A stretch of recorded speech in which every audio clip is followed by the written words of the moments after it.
Ngayong mataas ang presyo ng liquefied petroleum gas o LPG, isinusulong ang paggamit ng energy-efficient appliances bilang alternatibo sa pagluluto. Mas tipid at ligtas daw itong gamitin. May unang balita, si JP Soriano.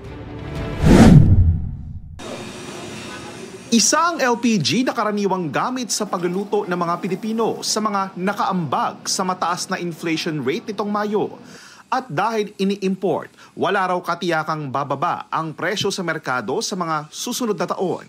Sa isa sa mga diskusyon sa Asia Clean Energy Forum, natalakay ang paggamit ng energy-efficient appliance sa pagluluto sa halip na LPG.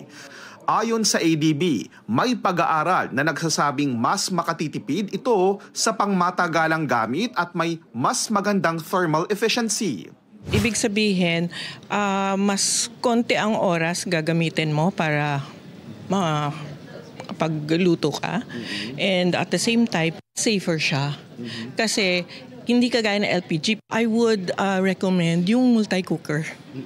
Kasi hindi ka makakaluto ka ng rice doon, makakaboil ka ng makakaluto ka ng nilaga, mga ganon. Pwede yun, and in less time.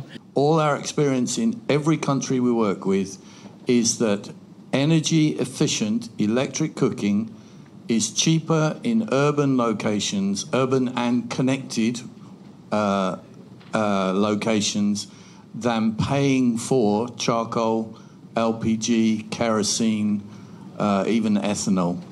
Ayon naman sa Energy Department, makatitipid sa paggamit ng LPG kung magpapalambot halimbawa ng karne, pero mainam na automatic o electronic ignition system ang gamitin para makatipid ng hanggang 40 to 50% sa gas.